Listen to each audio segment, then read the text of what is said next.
साधन बदलते हैं। उसी प्रकार इस दुनिया में या जो हम जो दुनिया में आए, संसार में शरीर में आए, तो शरीर में आए अपना कर्म कर रहे हैं, धर्म कर रहे हैं, पूजा और पाठ हम लोग कर रहे हैं, मंदिर और मस्जिद जा रहे हैं। लेकिन जब मंदिर मस्जिद जा रहे हैं, पूजा कर्म कर रहे हैं, तो गुरु की क्या जरूरत है? गुरु क्या करेंगे? क्या गुरु मेरे शरीर को यहाँ से वहाँ कहीं ले जाएंगे भगवान से जोड़ने के लिए? ऐसा तो है नहीं। तो गुरु के बारे में कहा गया कि गुरु शिष्य के मन को पकड़ते हैं। गुरु पकड़ते हैं शिष्य के मन को, शरीर को नहीं पकड़ते। और जब गुरु शिष्य के मन को पकड़ेंगे तो गुरु शिष्य के मन को लेकर जाएंगे। गुरु शिष्य के मन को पकड़कर कहा जाता है कि इस मन को जोड़ते हैं भगवान से, इस मन को जोड़ते हैं ईश्वर से, इस मन को जोड़ते हैं परमात्मा से। तो गुरु शिष्य के मन को पकड़े। इसलिए हमारे बड़े गुरु भ्राता हरिंद्रानंद जी ने कहा, जो बाह्य गुरु है, बाह्य गुरु का मतलब जो शरीर में गुरु है, बाह्य गुरु को भी अंतर गुरु होना होता है, अंदर का गुरु होना होता है। शरीर तो गुरु का शिष्य के अंदर में नहीं जाएगा, लेकिन गुरु की ताकत, गुरु की सामर्थ्य, गुरु की सबलता शिष्य के दिल में उतरती है। और जब गुरु की ताकत, गुरु की सामर्थ्य, गुरु की सबलता शिष्य के दिल में उतरती है, तब शिष्य का मन शिव की ओर चलता है। इसीलिए आदमी के जीवन में गुरु की जरूरत है। एक बात आप गौर करेंगे, एक है कि ईश्वर ने संसार में विधान बना दिया, जो आदमी जैसा कर्म करेगा कर्म के अनुकूल उसको फल मिलेगा, आप उसको टाल नहीं सकते हैं। लेकिन यदि आदमी चाहता है, अभी जो आपने कर्म किया है, तो कर्म के अनुकूल यदि किसी आदमी ने अपराध किया, किसी की हत्या कर दी, तो पुलिस उसको पकड़कर जेल में डालती है। किसी आदमी ने चोरी कर लिया तो पुलिस उसको पकड़कर जेल में डालती है, अब पकड़ा गया तो पब्लिक मारती है। लेकिन हम जब इस शरीर में आए, इस शरीर में आने के बाद आदमी के जीवन में है दुख और आदमी के जीवन में है सुख। आप जान रहे हैं कौन आदमी क्या कर्म करके आया है? हम जानते हैं कि कौन आदमी क्या कर्म के आया है? हम लोग तो नहीं जान रहे। गुरु के बारे में कहा गया कि गुरु या जो आदमी है, मनुष्य आत्मा है, या मनुष्य आत्मा कैसा कर्म करके आया है, किस कर्म के बंधन से या बंधा हुआ है, गुरु शिष्य को उस बंधन से मुक्त करते हैं।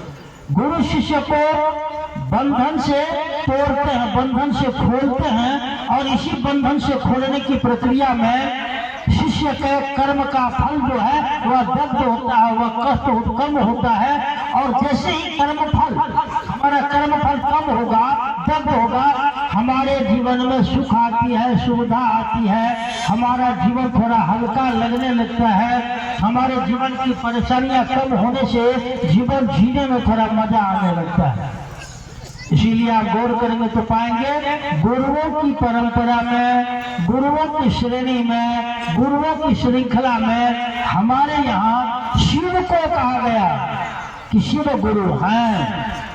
आपको बड़ा आश्चर्य हुआ होगा सुन करके, लोगों को होता है कि हमारे समाज में, हमारे इलाके में शिव के शिष्य बनने की परंपरा नहीं थी।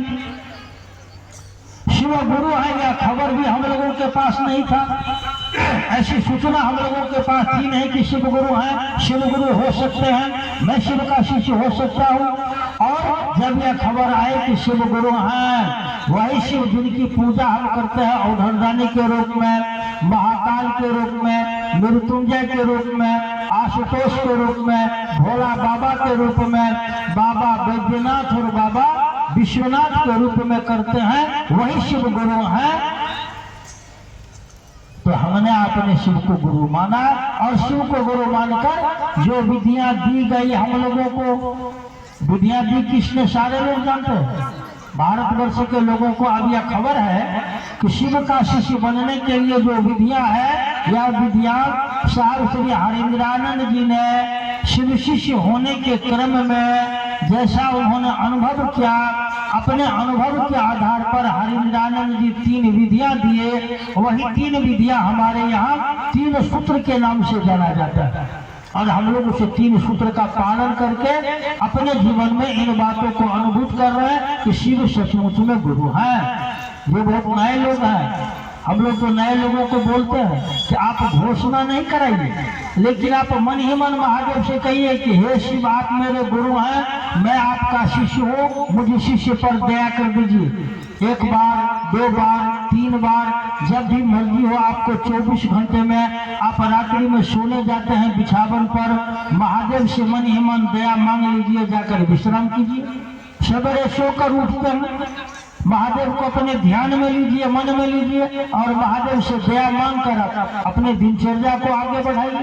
जो काम आप करते हैं उस काम को करने में शिव से दया मांग कर यह कहकर कि हे शिव, आप मेरे गुरु हैं, मैं आपका शिष्य हूँ, मुझे शिष्य पर दया कर दीजिए। शिव से दया मांगकर आप अपने दिनचर्या को प्रारंभ करेंगे, शुरू करेंगे, देखेंगे महादेव की दया से समय कैसे गुजर रहा है। आपने भी सुना, शिव का शिष्य बनने के लिए किसी भी प्रकार का कोई शर्त नहीं है, कोई शर्त नहीं है। बड़ा आपको आश्चर्य लगेगा, शिव का शिष्य बनने के लिए किसी भी प्रकार का कोई शर्त नहीं है। ठीक इसका उल्टा हमारे समाज में बहुत प्रकार की गुरुओं की परंपरा चल रही है, जहां शिष्यों के सामने में शर्त रखा जाता है। कहीं कहा जाता है आप मांस छोड़ के आओ, मछली छोड़ के आओ, काम छोड़ के आओ, क्रोध छोड़ के आओ, पत्नी छोड़ के आओ, परिवार छोड़ के आओ, और आप गौर करेंगे तो पाएंगे कि शिव की शिष्यता में कहा जाता है आप क्या करते हैं क्या नहीं करते हैं इससे मतलब नहीं है। आप चोर है कि साधु है इससे कोई लेना देना नहीं है। आपके पास आपका मन है ना, आप अपने मन में थोड़ा सा जगह दीजिए शिव को, मन में थोड़ा सा जगह दीजिए शिव को, और शिव को मन ही मन बोलिए, हे शिव, आप मेरे गुरु हैं, मैं आपका